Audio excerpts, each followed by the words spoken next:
ஹிஜாப் அணிந்து பள்ளிக்கூடத்துக்கு செல்லக்கூடாது அப்படி என்று இருந்த தடையை கர்நாடக அரசு இப்போது மாற்றி அமைச்சிட்டு ஹிஜாப் அணிந்து பள்ளி கல்லூரிகளுக்கு செல்லலாம் அப்படிங்கிற ஒரு சட்டத்தை கொண்டு வந்திருக்காங்க. 2022 தடை செய்யப்பட்ட இந்த ஹிஜாப்பு இன்னைக்கு தடை நீக்கி நீங்கள் ஹிஜாப் அணிந்து போகலாம் அப்படின்னு சொல்லியிருக்கிறாங்க.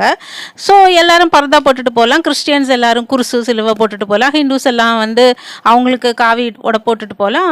பிராமணன்கள் அவங்களுக்கு உள்ள பூநூல் போட்டுட்டு போகலாம். தலையில் மல்லிப்பூ வச்சுட்டு போகலாம். நெத்தியில் பொட்டு வச்சுட்டு போகலாம். தங்க ஆபரணங்கள் போட்டுட்டு போகலாம். கலர் கலரான ட்ரெஸ்ஸு போட்டுட்டு போகலாம். வகை வகையான காலணிகள் போட்டுட்டு போகலாம். அப்போ இது எல்லாத்தையும் கூட அனுமதிக்க வேண்டியது தானே. எதற்கு இந்த ஹிஜாப்? ஜாதி, மதம், ஏழை, பணக்காரன் என்ற பாகுபாடு இருக்கக்கூடாது அப்படிங்கிறதுக்காகத்தான் சீருடை கொண்டு வரப்பட்டது. அதையே முடியாது, எங்களுக்கு ஹிஜாப் தான் போடும் அப்படின்னு சொன்னால் இந்த மாதிரி ஒரு மத நம்பிக்கையில் இருக்கிறவங்கள என்ன சொல்கிறது? மொத்தத்தில் இந்த அரசு படிப்பறிவு இருக்கா இல்லையா?